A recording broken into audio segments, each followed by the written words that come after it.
আসসালামু আলাইকুম, স্বাগত জানাচ্ছি আরটিভি সন্ধ্যা সংবাদে। আপনাদের সঙ্গে আছে আমরা দুজন, আমি সৈয়দা সাদিয়া বেনাজির এবং আমি হাবিবা আফরোজ। নির্বাচনী প্রচারণার দ্বিতীয় দিনে নিজ আসন ঢাকা 17 ভাসানটেক এলাকায় জনসভায় যোগ দিয়েছেন বিএনপি চেয়ারম্যান তারেক রহমান। নির্বাচনী এই সমাবেশকে কেন্দ্র করে দুপুর থেকেই বিআরপি মাঠে আসতে থাকেন নেতাকর্মীরা। জনসভায় অংশ নেওয়া নেতাকর্মীরা বলছেন, নিজ নির্বাচনী আসনে এই জনসভা থেকে গুরুত্বপূর্ণ দিক নির্দেশনা দেবেন দলের চেয়ারম্যান। তাদের প্রত্যাশা, প্রতিদ্বন্দ্বিতা থাকলেও জনপ্রিয়তার তুঙ্গে থাকা এই তারেক রহমান নির্বিঘ্নে এই আসন থেকে জয়ী হবেন। শহীদ প্রেসিডেন্ট জিয়া আছেন, অবসরপ্রাপ্ত এনসি এবং সৈনিক, আপনাদের জাতীয় নির্বাহী কমিটির অন্যতম সদস্য তারেক রহমান আপনাদের এখন থেকে ঘরে ঘরে গণসংযোগ করতে হবে। ঘরে ঘরে ভোট চাইতে যাবেন, গণসংযোগ করবেন, আমাদের নেতার পক্ষে কথা বলবেন। এই কয়টা দিন, যে কয়টা দিন আছে, এই কয়টা দিন এটাই আমাদের কাজ। তা আমি আর বক্তব্য দীর্ঘায়িত না করে আপনাদের সবাইকে ধন্যবাদ জানাই, যারা সারাদিন পরিশ্রম করেছেন। আমাদের সভা হওয়ার কথা ছিল দুপুর 2টায়, কিন্তু আমাদের নেতা বাংলাদেশ সফরে গেলে কি করা যাবে, কোটি কোটি মানুষ তাকে দেখার জন্য চলে আসে। তিনি কালকে সারা রাত ব্যস্ত ছিলেন, আজকে এসে তাই আমরা কয়েক ঘন্টা পিছাতে হয়েছে, সেটার জন্য আমরা দুঃখ প্রকাশ করছি। তারপরে যে আপনারা এসেছেন এটার জন্য ধন্যবাদ জানাই, যারা পরিশ্রম করেছেন। দর্শক, এই মুহূর্তে ভাসানটেকে তারেক রহমানের জনসভায় রয়েছেন সহকর্মী রুদ্র রফিক। সরাসরি যুক্ত হচ্ছি তার সাথে। রফিক, জানাবেন যে জনসভায় আসা নেতাকর্মীদের উৎসাহ উদ্দীপনা কেমন দেখছেন এবং কি বলছেন তারা?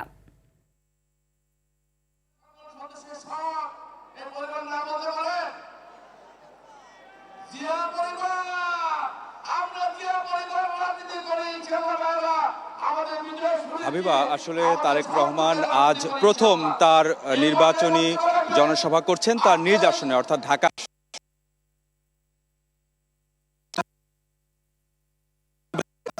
আজকের এই জনসভা প্রথম জনসমাবেশ। আজকের এই সমাবেশটি শুরু হওয়ার কথা সন্ধ্যা 6টায়, কিন্তু আমরা দেখেছি আসলে দুপুর থেকেই নেতাকর্মীরা এই সমাবেশ স্থলে এসে হাজির হন এবং নানা ধরনের স্লোগানে আসলে এই ভাসানটেক এলাকা তারা মুখরিত করে রাখেন। আপনাকে একটু সমাবেশ স্থলের চিত্রটি দেখাতে চাই। সন্ধ্যা 6:30টার দিকে তারেক রহমান সমাবেশ স্থলে এসে পৌঁছেছেন। ইতোমধ্যেই কিন্তু এই মাঠটি আসলে জনসমুদ্রে পরিণত হয়েছে। এই ভাসানটেক সহ বিআরপি কলোনির যত নেতাকর্মী আছে, আশেপাশে মিরপুর এলাকার যারা রয়েছেন, তারা কিন্তু আসলে এই সমাবেশ স্থলে এসেছেন এবং তারা তাদের প্রিয় নেতা বিএনপির চেয়ারম্যান তারেক রহমানের বক্তব্য অধীর আগ্রহে শোনার জন্য আসলে অপেক্ষা করছেন।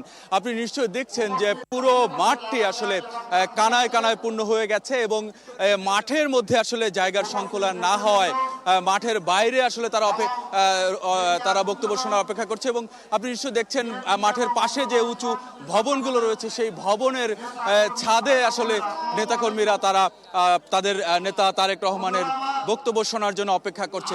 ইতিমধ্যে কিন্তু কেন্দ্রীয় নেতারা যারা রয়েছেন তারা বক্তব্য রাখছেন। এছাড়াও এই ভাসানটেক সহ আশেপাশের যারা রয়েছেন নেতৃবৃন্দ, তারা সমাবেশ স্থলে বক্তব্য দিচ্ছেন। কিছুক্ষণের মধ্যে হয়তো বিএনপি চেয়ারম্যান তারেক রহমান বক্তব্য দিবেন। নেতাকর্মীদের সঙ্গে কথা বলেছি, আসলে তারা প্রত্যাশা করেছেন যে আজকের এই সমাবেশটি তাদের জন্য খুবই গুরুত্বপূর্ণ, যেহেতু 17 আসনের প্রার্থী তিনি এবং সামনে নির্বাচনকে সামনে রেখে তারেক রহমান তাদেরকে গুরুত্বপূর্ণ দিক নির্দেশনা দেবেন বলে নেতাকর্মীরা প্রত্যাশা করেছেন।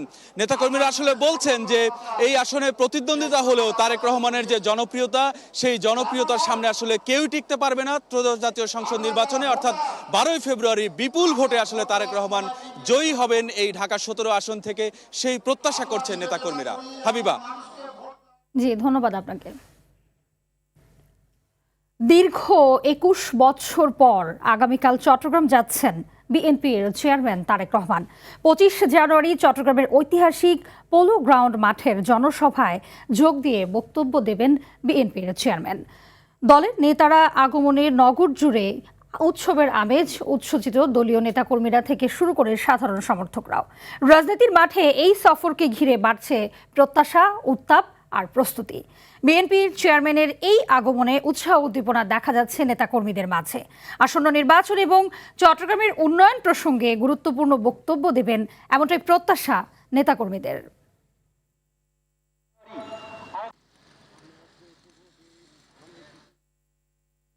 এবারে নির্বাচনে কেউ ভোট ডাকাতির চেষ্টা করলে সম্মিলিতভাবে রুখে দেওয়ার আহ্বান জানিয়েছেন জামায়াতে ইসলামের আমির ডাক্তার শফিকুর রহমান। পঞ্চগড়ের চিনিকল মাঠে দিনের প্রথম জনসভায় তিনি এই আহ্বান জানান। এ সময় উত্তরাঞ্চলকে কৃষিভিত্তিক শিল্পের রাজধানী হিসেবে গড়ে তোলার প্রতিশ্রুতি দেন তিনি। পরে দিনাজপুরের গোড়ে শহীদ ময়দান ও ঠাকুরগাঁওয়ে আরও দুটি জনসভায় ভাষণ দেন জামায়াত আমির। প্রতিনিধিদের পাঠানো তথ্যচিত্রে আরও জানাচ্ছেন আব্দুল হামিদ। নির্বাচনী প্রচারণার দ্বিতীয় দিনে উত্তরের ৩ জেলার জনসভায় ভাষণ দেন জামাতে ইসলামীর আমির ডাক্তার শফিকুর রহমান। দিনের শুরুতে পঞ্চগড়ের জনসভায় অংশ নিয়ে ডাক্তার শফিক বলেন, সরকার গঠন করতে পারলে দরিদ্র এবং বেকারত্ব দূর করা হবে। উত্তরবঙ্গকে কৃষিভিত্তিক শিল্পের রাজধানী করার প্রতিশ্রুতিও দেন তিনি। প্রত্যেকটা নাগরিককে আমরা দেশ গড়ার কারিগর হিসাবে তৈরি করতে চাই।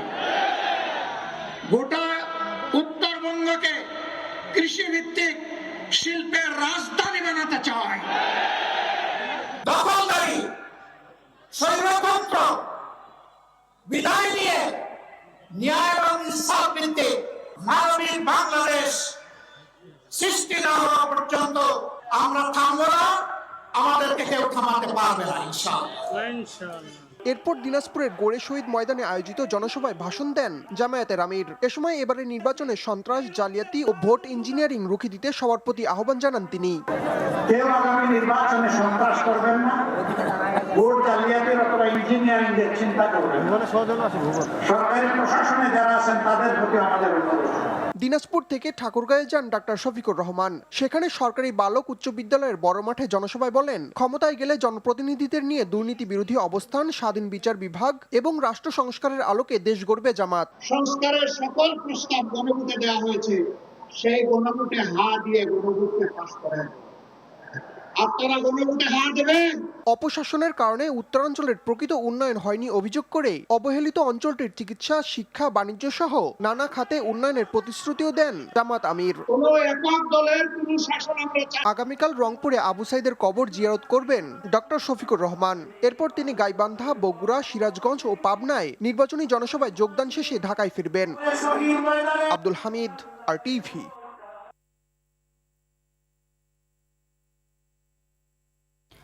অভিযোগ পাল্টা অভিযোগে জমে উঠেছে নির্বাচনের প্রচার। ব্যাপক উৎসাহ উদ্দীপনার মধ্য দিয়ে রাজধানীর উত্তরাঞ্চলে হয়েছে দ্বিতীয় দিনের প্রচারণা। বিএনপি, জামায়াত, এনসিপি সহ বিভিন্ন দলের প্রার্থীরা নানা প্রতিশ্রুতি দিয়ে যাচ্ছেন ভোটারদের দ্বারে দ্বারে। এ সময় নেতাকর্মী ও সমর্থকদের স্বতঃস্ফূর্ত অংশগ্রহণে মুখরিত ছিল পুরো এলাকা। সাকিবুর রহমানের রিপোর্টেরই বিস্তারিত।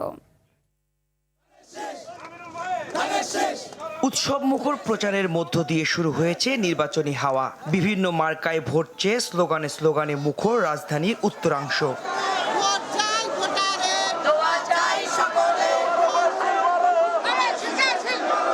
এদিন সকালে মিরপুর 12 নম্বরে প্রচার শুরু করে বিএনপি মনোনীত প্রার্থী আমিনুল হক। ভোট প্রার্থনা করে নির্বাচিত হতে পারলে শিক্ষা ও বেকারত্ব দূরীকরণে কাজ করার অঙ্গীকার করেন। প্রত্যেকটি ঘরে ঘরে বিনামূল্যে স্বাস্থ্য সেবা পৌঁছে দিতে চাই। ঠিক এইভাবে আমার এলাকার আরও বেশ কিছু সমস্যা রয়েছে, জলাবদ্ধতা রয়েছে, মাদক, সন্ত্রাস, চাঁদাবাজি থেকে আমরা জিরো টলারেন্স নীতি গ্রহণ করে আমরা আমার এই এলাকাকে চাঁদাবাজ মুক্ত এবং মাদক মুক্ত সমাজ গড়ে তুলব ইনশাআল্লাহ। মিরপুর সেকশন 7 এলাকায় প্রচারে নেমে গণভোটে হ্যাঁ জয় করতে ভোটারদের আহ্বান জানান জামায়াত ইসলামী মনোনীত প্রার্থী। জামায়াত ইসলামের হাতে যদি দেশ পরিচালনার সুযোগ আসে তাহলে দেশে দুর্নীতি কমবে, দেশে সুশাসন প্রতিষ্ঠিত হবে এবং দেশে যে উন্নয়ন বাজেট যেটা সেটা সঠিকভাবে ব্যয় হবে এবং দেশের উন্নতি হবে। আগারগাঁও এলাকায় নির্বাচনী অফিস উদ্বোধন করে ঢাকা 13 আসনের কিশোর গ্যাং নির্মূল সহ উন্নয়নের প্রতিশ্রুতি দেন ববি হাজ্জাজ। সবচেয়ে বড় সমস্যা সন্ত্রাস, মানে কিশোর গ্যাং, চাঁদাবাজ, মাদক সন্ত্রাস। তো এই সন্ত্রাস দমন আমাদের বদ্ধপরিকর, আমরা এই সন্ত্রাস দমনে আমাদের প্রথম বড় কাজ হবে এটা। জুমার নামাজ আদায় করে ঢাকা 11 আসনে বিএনপি প্রার্থী পরিবেশ ভালো আছে জানিয়ে ভোটারদের কেন্দ্রে আসার আহ্বান জানান। ইনশাআল্লাহ আমরা আমাদের নিরাপত্তার ব্যাপারে সতর্কতা অবলম্বন করছি। মানুষ তার বিশ্বস্ত পরীক্ষিত লোককেই ভোট দেবে, সেই হিসাবে আমি এই এলাকার মানুষের ভোটের প্রত্যাশা করি। এদিকে রাজধানীর ভাটারার বাসতলায় নির্বাচনী প্রচারণার গণমিছিল পূর্ব সমাবেশ করেন জাতীয় নাগরিক পার্টির আহ্বায়ক নাহিদ ইসলাম। এ সময় বিএনপির প্রতি ইঙ্গিত করে আসন্ন নির্বাচনে 10 দলীয় জোটের গণজোয়ার দেখে একটি দল ভয় পাচ্ছে বলে মন্তব্য করেন নাহিদ। জনজোয়ারকে ভয় পেয়ে এখন নানান ধরনের বিভ্রান্তিমূলক কথাবার্তা ছড়ানো হচ্ছে, নানান নেতিবাচক কথা বলা হচ্ছে, ভয়ের পরিবেশ তৈরি করা হচ্ছে। তবে ভোটাররা সহিংসতা ছাড়া সুষ্ঠু ভোটের আশাবাদ ব্যক্ত করেন। শাকিবুর রহমান, RTV, ঢাকা। গত 1.5 বছরে একটি দল বিগত স্বৈরাচারের 17 বছরের পুনরাবৃত্তি করছে বলে মন্তব্য করেছেন এনসিপির মুখপাত্র আসিফ মাহমুদ সজীব ভুঁইয়া। জামায়াতের ঢাকা 10 আসন নির্বাচনী কমিটির উদ্যোগে বিকেলে ধানমন্ডি রবীন্দ্র সরোবরে তারুণ্যের উৎসব ও সাংস্কৃতিক অনুষ্ঠানে তিনি এসব কথা বলেন অতীতের গুম খুনের রাজনীতি জনগণ আর দেখতে চায় না। নির্বাচন কমিশন একদিকে হেলে পড়েছে অভিযোগ করে কমিশনকে নিরপেক্ষ থাকার আহ্বান জানান তিনি। এ সময় জামায়াত মনোনীত ঢাকা 10 আসনে সংসদ সদস্য পদপ্রার্থী অ্যাডভোকেট মোহাম্মদ জসিম উদ্দিন সরকার বলেন, প্রশ্নবিদ্ধ নির্বাচন হলে জাতি তা মেনে নেবে না। একটা দলের মধ্যে যাদের মধ্যে ক্ষমতায় আসার কনফিডেন্স বিল্ড করেছে, তারা সেই 17 বছরের কার্যক্রমেরই এক ধরনের পুনরাবৃত্তি গত 1.5 বছরে করেছে। 17 বছরে ঠিক যেই বিষয়গুলো আমরা দেখেছি, যার কারণে একটা গণঅভ্যুত্থানের পটভূমি রচিত হয়েছে, তার সকল লক্ষণ আমরা সেই দলের মধ্যে দেখতে পাচ্ছি। ঢাকা দক্ষিণে দ্বিতীয় দিনের মতন চলছে প্রার্থীদের নির্বাচনী প্রচারণা। সকাল থেকে নানা প্রতিশ্রুতি নিয়ে ভোটারদের দ্বারে দ্বারে যাচ্ছেন প্রার্থীরা। সব রাজনৈতিক দলের প্রার্থীরাই বলছেন এলাকার মানুষের দীর্ঘদিনের সমস্যাগুলো চিহ্নিত করে সমাধান করবেন তারা। আর ভোটাররা বলছেন শুধু প্রতিশ্রুতির মধ্যে সীমাবদ্ধ না থেকে যারা সেটি বাস্তবায়ন করবেন তাদেরকেই ভোট দেবেন তারা। আরও জানাচ্ছেন শামীম চৌধুরী। জুরাইন কমিশনার রোড এলাকায় গণসংযোগ করেন ঢাকা 4 আসনের বিএনপি মনোনীত প্রার্থী তানভীর আহমেদ রবিন। এ সময় নির্বাচনী এলাকায় জনগণের সমস্যা সমাধানের প্রতিশ্রুতি দেন তিনি। আমার প্রতিশ্রুতি হচ্ছে যে আমাদের এই জলবদ্ধতা নিরসনে প্রত্যেকটি এলাকায় একটি করে পাঠাগার নির্মাণ করব, যেটা সরকারি সহযোগিতা নিয়ে অথবা আমরা নিজের এলাকাবাসী নিয়ে করব। তো আমার একটি বড় ইচ্ছা, এলাকার মানুষের জন্য আমি একটি সরকারি হাসপাতাল এখানে নির্মাণ করব। বাসাবুতে প্রচারণা ও গণসংযোগকালে ঢাকা 9 আসনের বিএনপি মনোনীত আরেক প্রার্থী হাবিবুর রশিদ হাবিব বলেন, এলাকার সন্তান হিসাবে ভোটাররা বেছে নেবেন তাকে। আমি এই এলাকার সন্তান, আমি এই এলাকার যারা রয়েছে তাদের ঘরের ছেলে। গত 38 বছর যাবৎ আমার রাজনৈতিক কর্মকাণ্ড এই এলাকাকে ঘিরেই। আমি আশাবাদী যে আমাদেরকে তাদের প্রতিনিধি হিসেবে তাদের জবাবদিহিতা এবং তাদের এই দায়িত্ব পালন করার সুযোগ তারা ইনশাল্লাহ আমাকে দিবেন। ঢাকা 7 নিজ নির্বাচনী আসন কামরাঙ্গীর চরে প্রচারণা চালান জামায়াত মনোনীত প্রার্থী হাফেজ এনায়েতুল্লাহ। মানুষের সেবা করব, মানুষের কল্যাণে কাজ করব, মানুষের ন্যায় বিচার প্রতিষ্ঠা করব, সন্ত্রাসের বিরুদ্ধে, চাঁদাবাজের বিরুদ্ধে, দুর্নীতিবাজদের বিরুদ্ধে আমি অবস্থান নিব এবং বিনিময়ে আল্লাহর কাছে চাবো। বংশাল সুরিটোলা স্কুল এলাকায় গণসংযোগকালে এলাকার উন্নয়নের প্রতিশ্রুতির পাশাপাশি সম্প্রতি জামায়াত নেতার দেয়া বক্তব্যের সমালোচনা করেন ঢাকা 6 আসনে বিএনপি মনোনীত প্রার্থী ইশরাক হোসেন। এর প্রতিক্রিয়া বলবো, এটা অত্যন্ত দুঃখজনক যে এই ধরনের একটা মন্তব্য একটা গুরুত্বপূর্ণ ঢাকার একটা গুরুত্বপূর্ণ আসনের একজন প্রার্থী করেছে। আমি বলবো যে এই কথাগুলো তারা এখন একটা হাস্যরসে পরিণত হয়েছে। এই কথাগুলো তারা বলছে কেবলমাত্র তাদের নেতাকর্মীদের উজ্জীবিত রাখার জন্য। নির্বাচনকে সামনে রেখে প্রচারণা ও প্রতিশ্রুতিতে ব্যস্ত প্রার্থীরা। উৎসব মুখর পরিবেশে তাদের বরণ করছেন ভোটাররাও। শুধুমাত্র প্রার্থীরা নয়, নির্বাচনে জয়ের বিষয়ে আশাবাদ ব্যক্ত করেন তাদের সমর্থকরাও। শামীম চৌধুরী, RTV, ঢাকা। ঢাকা 8 আসনের রাজধানীর মতিঝিল থেকে সরাসরি যুক্ত হচ্ছেন সহকর্মী সর্দার রাজীব।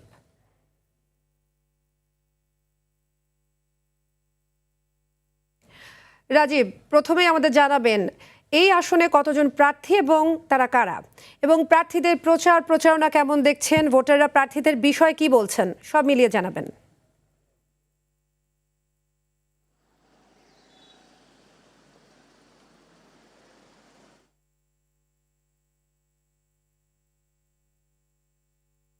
জি সাদিয়া, আমি এই মুহূর্তে রয়েছি রাজধানীর মতিঝিল এলাকার বাংলাদেশ ব্যাংক কলোনি। আমি যদি একটু বলে রাখি যে নির্বাচনী হাওয়া লাগার আজ দ্বিতীয় দিন এবং অর্থাৎ আনুষ্ঠানিক প্রচারণা শুরুর দ্বিতীয় দিনে কিন্তু মাঠ ঘাট চষে বেড়াচ্ছেন প্রার্থীরা এবং তাদের সমর্থকরা। ইতিমধ্যেই এই আসনে যে মোট 11 জন প্রার্থী তাদের প্রতিদ্বন্দ্বিতা করছেন নিজ নিজ দলের, অর্থাৎ এখানে যে 11 জন প্রার্থী আসন্ন জাতীয় সংসদ নির্বাচনের প্রতিদ্বন্দ্বিতা করছেন তারা সকলেই কিন্তু দলীয় প্রার্থী, এখানে কোনো স্বতন্ত্র প্রার্থী নেই। এর মধ্যে রয়েছেন বিএনপির ধানের শীষ প্রতীকের মির্জা আব্বাস, তার নিকটতম প্রতিদ্বন্দ্বী হিসেবে বিবেচনা করা হচ্ছে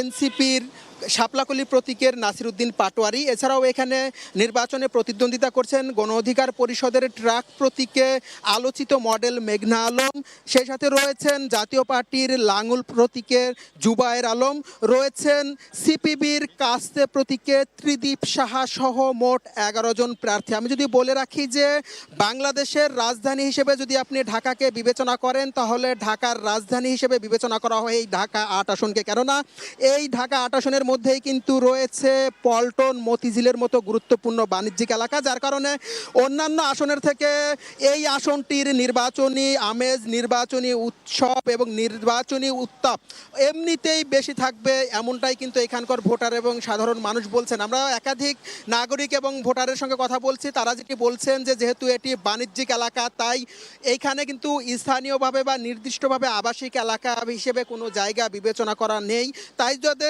যারা আগামীতে নির্বাচনে জিতবেন তারা যাতে নাগরিকের মৌলিক অধিকার, তাদের যে মৌলিক অধিকার সহ অন্যান্য বিষয় রয়েছে, বিশেষ করে গ্যাস, পানি সহ অন্যান্য সমস্যা রয়েছে, সেই বিষয়গুলোতে যাতে গুরুত্ব দেন এমনটি বলেছেন। আমরা যদি একটু বলি যে এই আসনের কিন্তু একজন হ্যাভিওয়েট প্রার্থী হিসেবে বিবেচনা করা হয় বিএনপি মনোনীত প্রার্থী মির্জা আব্বাস, তিনিও কিন্তু তার নির্বাচনী প্রতিশ্রুতি নিয়ে প্রচারণা চালাচ্ছেন এবং প্রার্থীদের দ্বারে দ্বারে ঘুরছেন। একটু আগেই এইখানে একটি মতবিনিময় সভা করেছেন মির্জা আব্বাস এবং তিনি নাগরিকদের স্পষ্টভাবে বলেছেন তিনি যদি বিজয়ী হন এবং বিএনপি যদি নির্বাচনে ক্ষমতায় আসেন তাহলে মাদক সন্ত্রাসের বিরুদ্ধে তিনি কঠোর অবস্থান নেবেন। একই সঙ্গে তিনি রাজীব, আপনাকে ধন্যবাদ। দর্শক, এই মুহূর্তে ভাসান থেকে জনসভায় বক্তব্য রাখছেন বিএনপি চেয়ারম্যান তারেক রহমান। আমরা সরাসরি চলে যাচ্ছি সেখানে। আপনি গার্মেন্টসে কাজ করেন? কেউ আছেন কি এখানে মা বোনদের মধ্যে? আপনি কাজ করেন? এই এলাকায় থাকেন? আপনি কি এই এলাকায় থাকেন? আপনি কি এই এলাকায় থাকেন?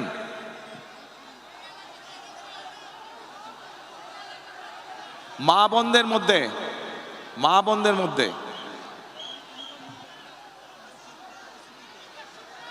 আচ্ছা, একটু আসেন, আপনি আসেন, এদিকে আসেন, ওনাকে নিয়ে আসেন।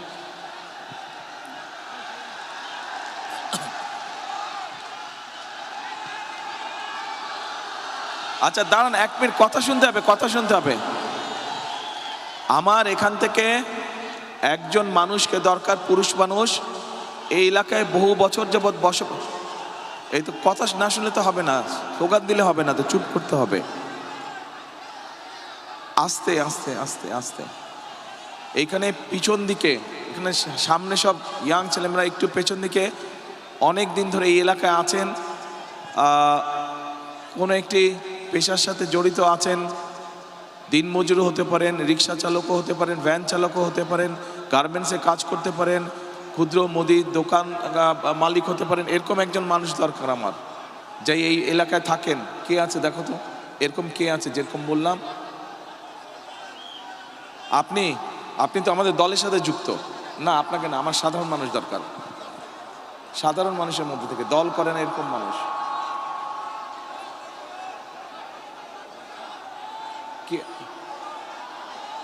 না, ও তো দল করে, তো আমি দল করা মানুষ চাচ্ছি না, সাধারণ মানুষ চাচ্ছি, নিরপেক্ষ মানুষ চাচ্ছি। ও পেছন দিকে দেখো,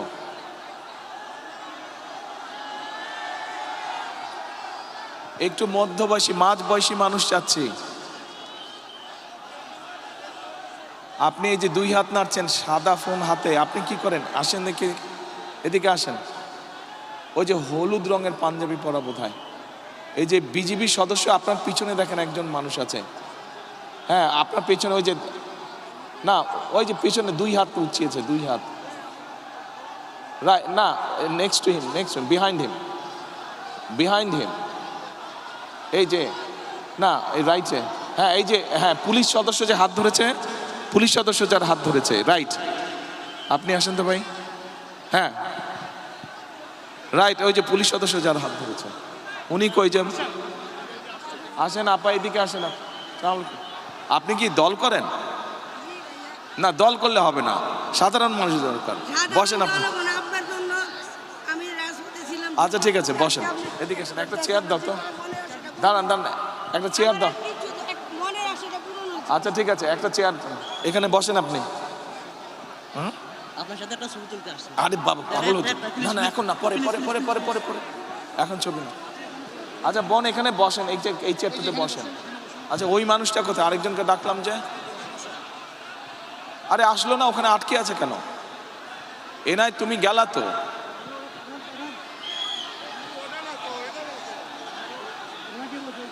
ওই তো মোটা করে মানুষটা, একটু মোটা করে,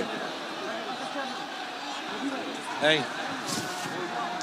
লোকটা নিয়ে আসো, যাও, ওই যে আসতেছে।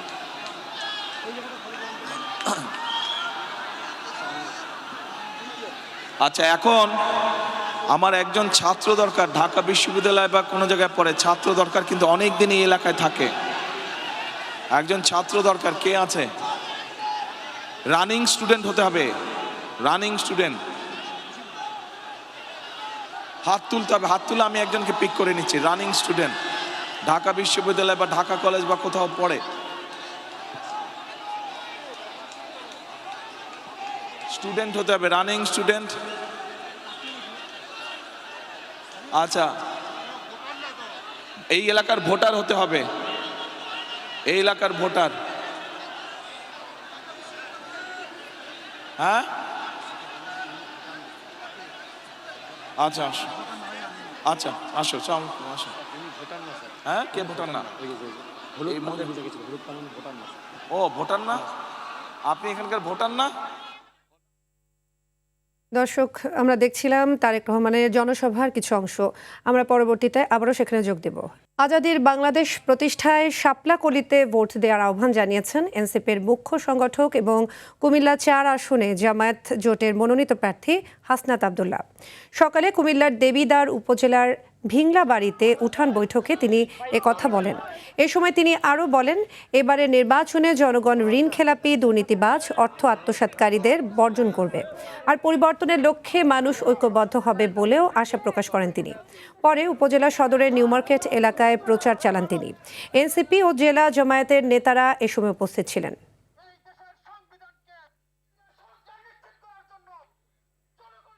আমাকে দিয়ে আর যাই হোক সম্ভব, কিন্তু আমাকে দিয়ে কোনোদিনও চাঁদাবাজি, টেন্ডারবাজি, দুর্নীতি আমার দ্বারা কোনোদিনই সম্ভব না। আমরা আমাদের জায়গা থেকে যারা বেকার, যারা কর্ম করে খায়, যারা রেমিটেন্স যোদ্ধা, যারা নেতা বানায়, এবার এই রেমিটেন্স যোদ্ধা যারা কর্ম করে খায়, যারা কারখানাতে কাজ করে, তাদের থেকে এবার নেতা নির্বাচিত হবে ইনশাআল্লাহ। দ্বিতীয় দিনের মতো নির্বাচনী জনসংযোগ চলছে লক্ষ্মীপুর 3 আসনে। এ নিয়ে আরও জানাতে সেখান থেকে সরাসরি যুক্ত হচ্ছেন সহকর্মী পলাশ সাহা। পলাশ জানাবেন যে এই আসন থেকে কোন কোন প্রার্থী লড়ছেন, আর প্রচার কার্যক্রম কেমন দেখছেন, বিস্তারিত কি তথ্য রয়েছে আপনার কাছে? হাবিবা, আপনি যেমনটি জানাচ্ছিলেন, লক্ষ্মীপুরে জাতীয় নির্বাচনের যে প্রচারণা সেটি কিন্তু জমে উঠেছে। প্রতীক বরাদ্দ পাওয়ার পরপরই প্রার্থী যারা রয়েছেন তারা কিন্তু বেশ জমজমাট প্রচারণায় নেমেছেন। তারা ভোটারদের দ্বারা দ্বারা যাচ্ছেন এবং ভোট আদায়ে নানা রকম প্রতিশ্রুতি দিচ্ছেন। আমি এখন রয়েছি লক্ষ্মীপুর যে 3 সদর আসন সেখানে রয়েছে। এখানে প্রচারণা রয়েছেন বিএনপির যে মনোনীত প্রার্থী শহীদুদ্দিন চৌধুরী এনি, তিনি কেন্দ্রীয় বিএনপি যুগ্ম মহাসচিব, এবং তার সাথে যদি আমি একটু কথা বলতে চাই যে নির্বাচনী যে প্রচারণা সেটির বিষয়ে একটু জানান, কেমন দেখছেন? ধন্যবাদ। আমি এখন লক্ষ্মীপুর সদর নির্বাচনী এলাকার বাঙ্গাখাই ইউনিয়নে আছি। এখানের এই এলাকায় বিগত আন্দোলন সংগ্রামে অনেক নির্যাতিত পরিবার, এলাকার মানুষ অনেকভাবে নির্যাতিত, গুম খুনের শিকার হয়েছে। মানুষ এই মুহূর্তে দীর্ঘদিনের প্রতীক্ষার পর একটা নির্বাচনী আবহাওয়া তৈরি হয়েছে, প্রতীক্ষা আছে, অপেক্ষায় আছে। নির্বাচনী পরিবেশ যেটা রয়েছে এখন পর্যন্ত ইনশাল্লাহ ভালো। আমরা আশা করছি যে একটা শান্তিপূর্ণ নির্বাচন অনুষ্ঠিত হবে, স্বতঃস্ফূর্ত, এবং মানুষ অপেক্ষায় আসছে বাংলাদেশ জাতীয়তাবাদী দলকে কিভাবে এখানে বিজয়ী করে নিয়ে আসবে। সেই জন্য তারা তাদের ধারাবাহিক প্রচারণা অব্যাহত রেখেছে। রাত্র প্রায় 8টা বাজে, আমার মনে হয় রাত্র 9টা 10টাও শেষ হবে না।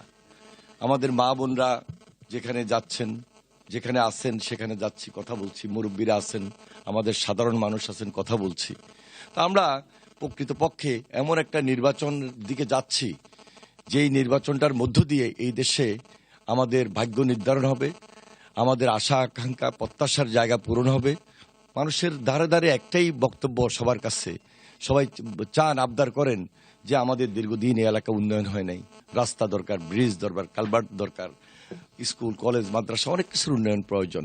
সবচেয়ে বেশি যেটা প্রয়োজন, যেটা বিগত বছরগুলোতে আমরা করতে পারি নাই, আমাদের মান সম্মান ইজ্জত নিয়ে চলা স্বাভাবিক জীবনযাপন, সেখানে আমরা সেই প্রায়োরিটি দিচ্ছি এবং এলাকার উন্নয়নে আমরা নিজেদেরকে সজাগ রাখবো। এবং আমরা আমাদের ভারপ্রাপ্ত চেয়ারম্যান জনাব তারেক রহমানের নেতৃত্বে এই দেশে একটা নতুন সরকার গঠন করার মধ্য দিয়ে জনগণের প্রত্যাশার জায়গাটাকে পূরণ করব ইনশাল্লাহ।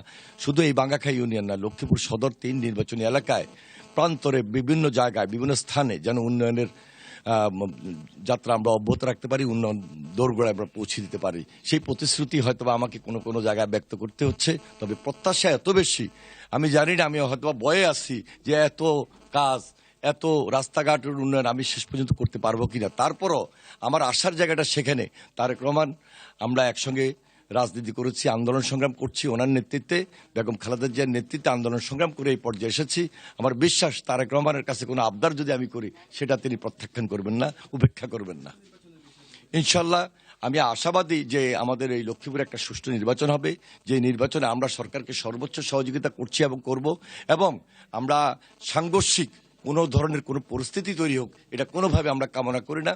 প্রয়োজনে আমরা আলাপ আলোচনা করে নিচ্ছি এবং আমরা সবার সহযোগিতা কামনা করছি। প্রতিপক্ষ যারা রয়েছেন তারাও কিছুটা সময় আমাদের সঙ্গে আন্দোলন সংগ্রামে ছিলেন, আমরা তাদের কাছে আশাবাদ ব্যক্ত করছি যে কোনো ব্যাপারে আমাদের সহযোগিতার হাত আমরা বাড়িয়ে দিব এবং তারা আমাদেরকে সহযোগিতা করবেন একটা সুন্দর সুষ্ঠু নিরপেক্ষ নির্বাচনের স্বার্থে।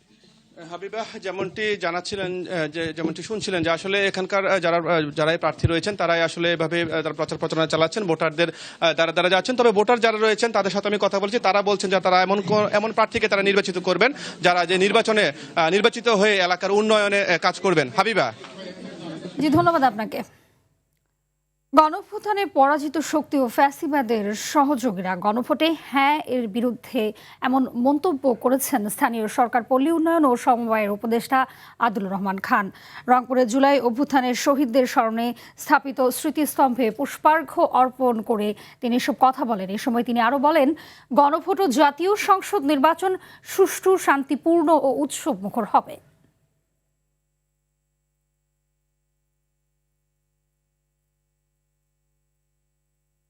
আমরা আশা করছি নির্বাচন সুষ্ঠু হবে, শান্তিপূর্ণ হবে, উৎসবমুখর হবে এবং ব্যাপকভাবে গণভোটের পক্ষে বাংলাদেশের জনসাধারণ জুলাই সনদের পক্ষে শহীদদের আত্মত্যাগের ব্যাপারটা সামনে রেখে তাদের সম্মতি দেবেন, হ্যাঁ ভোট দিবেন।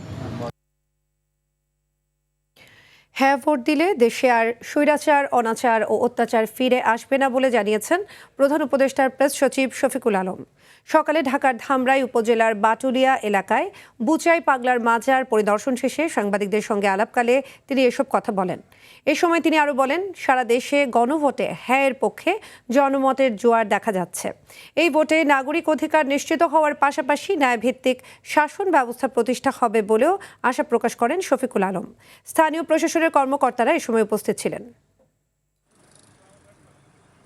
হ্যাঁ না ভোটের ক্ষেত্রে আমরা বলতে পারি যে আমরা সবাইকে বলবো যে হা ভোট দিতে। আমরা মনে করি যে হা ভোটের অলরেডি সারা বাংলাদেশে আমরা একটা জোয়ার দেখছি হা ভোটের জন্য। মানুষ জানে যে হা ভোটে দিলে, হা ভোটে যদি তারা সিল দেয় তো দেশে আর স্বৈরাচার ফিরবে না, দেশে অনাচার ফিরবে না, অত্যাচার ফিরবে না। আপনি যে ব্যাংকে যে টাকাটা রাখি কেউ এসে এটা লুট করে নিয়ে যাবে না।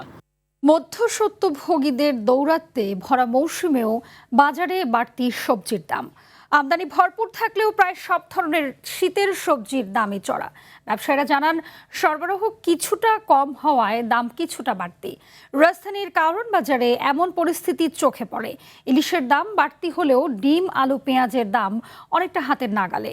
ব্রয়লার মুরগির দাম অনেকটাই স্বাভাবিক থাকলেও গরু, খাসির মাংসের দাম চড়া। বাড়তি দামের কারণে ক্ষোভ জানিয়েছেন ক্রেতারা। বাজার মনিটরিংয়ের মাধ্যমে দাম নিয়ন্ত্রণের দাবি তাদের।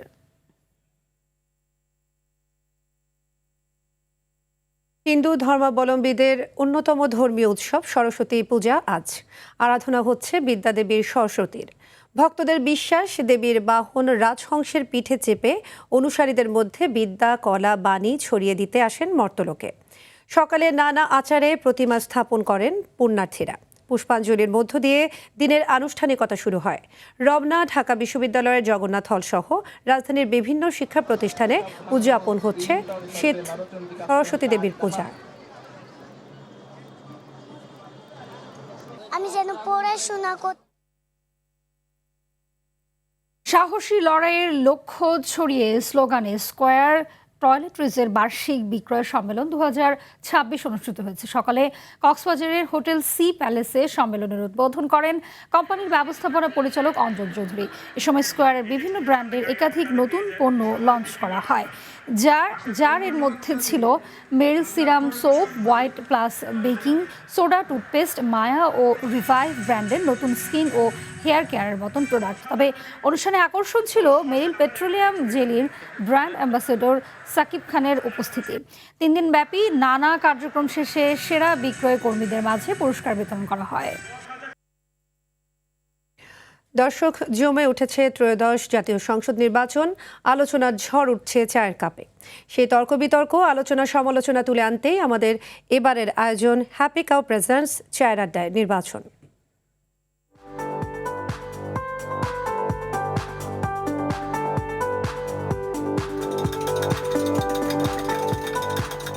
প্রিয় দর্শক, হ্যাপি কাউ চায়ের আড্ডা নির্বাচন এবারের পর্বে আছি আমি মুফতি সালাউদ্দিন।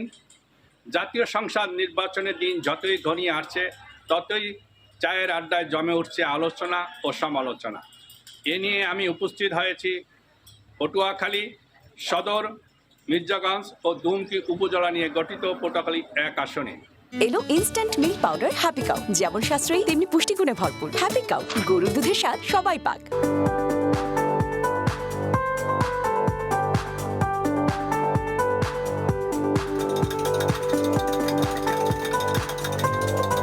মহা সংকটের পরে আমরা নির্বাচনে ফিরে এসেছি এবং এতদিনের যে গ্যাপ ছিল, মানুষের মনের যে প্রত্যাশা ছিল, সে প্রত্যাশা পূরণের জন্য একজন সৎ, দক্ষ এবং অভিজ্ঞ প্রার্থীকে আমি এমপি হিসেবে দেখতে চাই। তরুণ এবং নতুন ভোটাররা এবছর ভোট দেওয়ার ক্ষেত্রে যথেষ্ট উদ্গ্রীব। তারা নিজেদের মধ্যে আলোচনা করে নিচ্ছে কোন দলকে, কোন প্রার্থীকে তারা ভোট দেবে।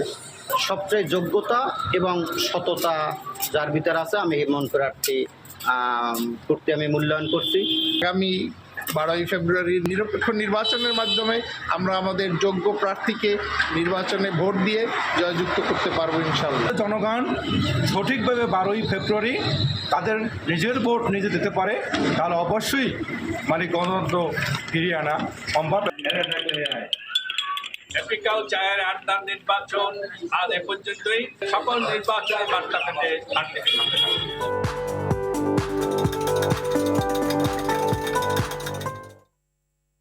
দর্শক, সংবাদ শেষ করার আগে আমরা আবারও সরাসরি চলে যাচ্ছি ভাসান টেকে তারেক রহমানের জনসভায়। ট্রেনিং দিব তাদের পড়ালেখা শেষ হোক বা শেষ হওয়ার আগে, যাতে দেশের ভিতরেই ব্যবসা বাণিজ্য করা হোক অথবা দেশের বাইরে হোক, তারা যাতে কর্মসংস্থানের ব্যবস্থা করতে পারে, যাতে স্বাবলম্বী হয়ে দাঁড়াতে পারে। প্রিয় ভাই বোনেরা, এখানে ফ্যামিলি কার্ডের কথা বলে গিয়েছে এক বোন। ফ্যামিলি কার্ডের বিষয়ে আমি আর বিস্তারিত গেলাম না। ফ্যামিলি কার্ড, এই যে এরকম একটি ফ্যামিলি কার্ড বাংলাদেশের প্রত্যেক মা বোনদের কাছে, মাদের কাছে আমরা পৌঁছে দিতে চাই। যেই নারীর সংসার আছে সেরকম একজন নারীর কাছে আমরা পৌঁছে দিতে চাই। আমরা একই সাথে এখানে বহু মানুষ আছেন, এই যে জুয়েল আসছিল, ও বোধহয় ভ্যান চালক, এরকম জুয়েলের মতন অনেক মানুষ আছে যাদের কিন্তু দেশ গ্রামে, আপনারা যারা এখানে উপস্থিত আছেন, দেশ গ্রামে জমি জমা আছে, চাষবাস কৃষির সাথে আপনারা জড়িত। হয় আপনারা নিজেরা কৃষি কাজ করেন অথবা কাউকে দিয়ে দিয়েছেন জমি বর্গা। অর্থাৎ বাংলাদেশের কৃষকদের আমরা একটি কৃষি কার্ড দিতে চাই, যেটার মাধ্যমে তারা সহজে কৃষি ঋণ পাবে, কৃষি ইন্স্যুরেন্স থাকবে, কৃষির বিভিন্ন সার বীজ বিভিন্ন বিষয় তারা পাবে। প্রিয় ভাই বোনেরা, আমাদের পাশে এই যে মঞ্চের মধ্যে বসে আছে, একে চিনেন? আপনাদের পাশেই কিন্তু আমিনুল। ওকে ফুটবলার না, ফুটবল খেলতো, তো বেশ এই যে ইয়াং ছেলেরা ফুটবল খেলতো। এখন এই যে বললাম আমাদের দেশের তরুণ যুবক আছে অনেকে, মেয়েরা আছে অনেকে, তরুণ সমাজের সদস্য আছে, সবাই তো আর কেউ ব্যারিস্টার, উকিল বা যেটাই হোক, ইঞ্জিনিয়ার, ডাক্তার, সবাই তো আর তা হবে না। এদের মধ্যে অনেকে আছে যারা খেলোয়াড় হতে চায়। আমরা দেশের ক্রীড়া ব্যবস্থাটাকে এমনভাবে ঢেলে সাজাতে চাই যাতে আমাদের দেশের ছেলেমেয়েরা প্রফেশনাল খেলোয়াড় হতে পারে, ছেলে হোক মেয়ে হোক, তারা যাতে প্রফেশনাল খেলোয়াড় হতে পারে, খেলা ক্রীড়া দিয়ে যাতে জীবিকা অর্জন করতে পারে, সেই প্রতিভাগুলোকে আমরা বের করে নিয়ে আসতে চাই। প্রিয় ভাই বোনেরা, আন্দোলন হয়েছে, সংগ্রাম হয়েছে, স্বৈরাচারের পতন হয়েছে। এখন আমাদেরকে দেশ গড়তে হবে, দেশ গঠন করতে হবে। আমাদেরকে দেশের প্রত্যেকটি সেক্টর বিগত 15-16 বছরের ধ্বংস হয়েছিল। এই ধ্বংস হওয়ার ফলে আজকে দেশ অনেক পিছিয়ে গিয়েছে। আমাদেরকে এগুলোকে পুনর্নির্মাণ করতে হবে। যদি পুনর্নির্মাণ করতে হয় তাহলে অবশ্যই আমাদেরকে এই দেশে গণতন্ত্রকে প্রতিষ্ঠিত করতে হবে। কেন প্রতিষ্ঠিত করতে হবে? কারণ গণতান্ত্রিকভাবে আপনারা যদি আপনাদের প্রতিনিধিকে নির্বাচিত করতে পারেন তাহলেই কিন্তু আপনি একমাত্র আপনার এলাকার সমস্যা, আপনার সমস্যা আপনি তার কাছে নিয়ে যেতে পারবেন। ঠিক কি কথাটা? বিগত 15 বছর যে আমিন নির্বাচন হয়েছিল, নিশিতার্থের নির্বাচন হয়েছিল, তখন যে তথাকথিত এমপি ছিল, আপনারা কি তাদের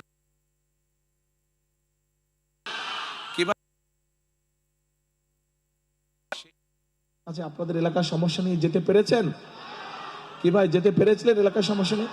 যাওয়া সম্ভব নেই। সেই জন্যই এলাকার সমস্যার সমাধান যদি করতে হয়, দেশের উন্নয়ন যদি করতে হয়, তাহলে অবশ্যই আমাদেরকে গণতন্ত্রের যাত্রা নির্বাচিত করতে পারে। শুধু জাতীয় সংসদ নির্বাচন নয়, একই সাথে জাতীয় সংসদ নির্বাচনে যেমন ভোট দিয়ে জনপ্রতিনিধি নির্বাচিত করতে হবে, ঠিক আমাদেরকে একইভাবে সেটি পৌরসভা হোক, উপজেলা হোক, ইউনিয়ন পরিষদ হোক, সব জায়গায় জনপ্রতিনিধি অর্থাৎ জবাবদিহিতা থাকতে হবে। অর্থাৎ জনগণ কি চায়, যারা জনপ্রতিনিধি হবে তাদেরকে অবশ্যই জানতে হবে জনগণের সমস্যা কি। আজকে যেভাবে আমি আপনাদের কাছে সামনে এসে দাঁড়িয়েছি, আমি আপনাদের সামনে থেকে, আপনাদের কাছে থেকে আমি আপনাদের সমস্যা যেভাবে জানতে চেয়েছি, আমি চাই, আমার ইচ্ছা, আমার প্রত্যাশা, বাংলাদেশের প্রত্যেকটি পর্যায়ের জনপ্রতিনিধি আগামী দিন যারা নির্বাচিত হবে তারা এইভাবে জনগণের কাছে গিয়ে জনগণকে সরাসরি জিজ্ঞেস করার মাধ্যমে তারা জনগণের সমস্যাকে চিহ্নিত করবে এবং সমাধানের তার উদ্যোগ নেবে। প্রিয় ভাই বোনেরা, একটু পরেই জামাত শুরু হয়ে যাবে। আজকে যেই কথাটি, আজকে এই এলাকার মূল যেই সমস্যাটি, এ ব্যাপারে আপনাদেরকে আমি আগেই বলেছি। আমাদেরকে যদি এই এলাকার মূল সমস্যার সমাধান করতে হয়, একই সাথে আমাদের যদি এলাকার সারা দেশের সামগ্রিক যে সমস্যাগুলো আছে, মানুষের নিরাপত্তা, মানুষের কর্মসংস্থান, মানুষের শিক্ষা, মানুষের চিকিৎসা, এইগুলোকে যদি আমাদের অ্যাড্রেস করতে হয়, এই সমস্যাগুলোর পর্যায়ক্রমিকভাবে যদি আমাদের সমাধান করতে হয়, অবশ্যই আগামী দিনে বাংলাদেশের একটি গণতান্ত্রিক এবং মানুষের দ্বারা, সাধারণ মানুষের দ্বারা নির্বাচিত সরকার প্রয়োজন। মানুষের নির্বাচিত সরকারই মানুষের সমস্যার সমাধান করতে সক্ষম হবে। প্রিয় ভাই বোনেরা, আজকে আসুন, আজকের এই জনসভায়, এই যে হাজারো মানুষের জনসভায় আজকে আমরা একটি শপথ বাক্য পাঠ করি। সেই শপথ বাক্যটি হচ্ছে, করব কাজ, গড়ব দেশ, সবার আগে বাংলাদেশ, সবার আগে বাংলাদেশ। কাজে আসুন, আমরা অতীতে দেখেছি এই জনগণের পাশে কারা এসে দাঁড়িয়েছে। কাজেই আমরা যদি অতীতের সবগুলো কাজ বিবেচনা করি, আমরা দেখব একমাত্র ধানের শীষকে যতবার নির্বাচিত করেছে এই দেশের মানুষ, ততবারই এই দেশের উন্নয়ন হয়েছে, দেশের মানুষের ভাগ্যের একটু হলেও পরিবর্তন হয়েছে, ভালো পরিবর্তন হয়েছে। কাজে আসুন, আমি ধানের শীষের প্রার্থী হিসাবে আপনাদের কাছে আমি ধানের শীষের পক্ষে ভোট চেয়ে যাচ্ছি। একই সাথে আপনাদেরকে আমি অনুরোধ করছি, যেই পরিকল্পনার কথাগুলো আপনাদের সামনে আমি তুলে ধরলাম, সেই পরিকল্পনাগুলোকে যদি বাস্তবায়ন করতে হয়, তাহলে সমগ্র বাংলাদেশে ধানের শীষকে জয়যুক্ত করতে হবে।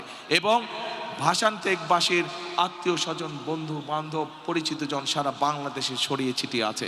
আপনাদের যে সকল আত্মীয় স্বজন, বন্ধু বান্ধব সারা দেশে বিভিন্ন জায়গায় ছড়িয়ে ছিটিয়ে আছে, আজকে আপনাদের প্রার্থী হিসাবে আপনাদের কাছে আমার বিনীত অনুরোধ, তাদের সকলকে আপনারা অনুরোধ করবেন আগামী 12 তারিখে যেন তারা ধানের শীষকে নির্বাচিত করে তাদের স্ব এলাকায়, স্ব নির্বাচনী এলাকায়। কি ভাই বোনেরা, আপনাদের এলাকার সন্তান হিসেবে কি আমি এটা দাবি করতে পারি আপনাদের কাছে? ইনশাআল্লাহ। সকলে ভালো থাকবেন, ইনশাআল্লাহ সকলে সুস্থ থাকবেন। আপনাদের সাথে ইনশাআল্লাহ আবারও দেখা হবে। আল্লাহ হাফেজ। বাংলাদেশ জিন্দাবাদ, বাংলাদেশ জাতীয়তাবাদী জিন্দাবাদ। আল্লাহ হাফেজ। আসসালামু আলাইকুম। সন্ধ্যার সংবাদ এ পর্যন্তই। রাতের সংবাদ 11:15 দেখার আমন্ত্রণ রইল। ধন্যবাদ সবাইকে। ধন্যবাদ।